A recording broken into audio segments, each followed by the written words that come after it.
Tout d'abord, nous devons récupérer les fichiers d'un scanner qui sont des fichiers DICOM dont l'acronyme veut dire Digital Imaging and Communication in Medicine. Il existe plusieurs logiciels pour reconstituer un squelette, comme le logiciel Myriad, Osirix ou bien Oros. Ainsi, on récupère un fichier de type OBJ que l'on va pouvoir exploiter. Le logiciel d'imagerie médicale dispose d'un algorithme pour reconnaître les tissus osseux. De ce fait, on arrive à segmenter le squelette. En ayant travaillé un minimum le squelette, on exporte le fichier dans un format OBJ.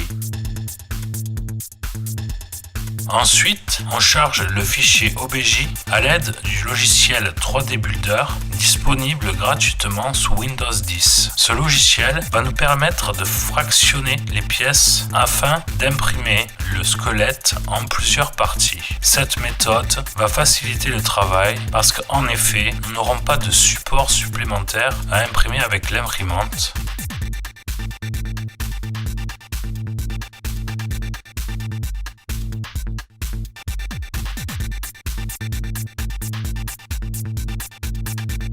Pour imprimer sur des imprimantes de quasi première génération, on utilise un logiciel bien connu qui s'appelle Repetier. Il va nous permettre de transformer les fichiers 3D de type OBJ ou STL en un format qui s'appelle le G-code. Le G-code est un format qui permet de piloter la machine pour l'impression. On décide d'imprimer le squelette à l'aide d'un filament plastique appelé PLA qui, sous la température de 210 degrés, fond afin de constituer l'impression 3D. On réglera aussi le plateau à 60 degrés. Ce sont généralement les réglages de base pour imprimer un plastique PLA. Je vous présente ainsi les timelapses de l'impression du pied en plusieurs parties.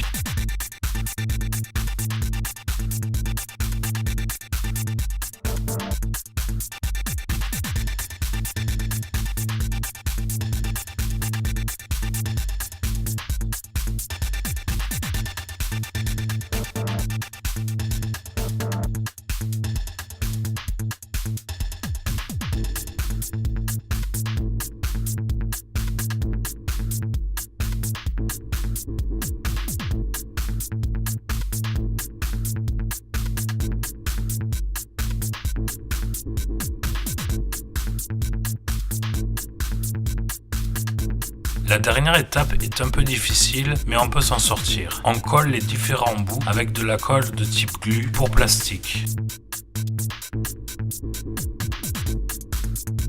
Et ce travail est utile car l'expérience que nous réalisons sert à des fins scientifiques et médicales. Il est possible avec la technique d'impression 3D de réaliser des maquettes de pieds afin de permettre une planification chirurgicale préopératoire. On va pouvoir simuler une opération chirurgicale sur une maquette de pied afin de déterminer la meilleure intervention possible pour le patient. Cette méthode permet de prendre la décision de la technique la plus adaptée pour le patient.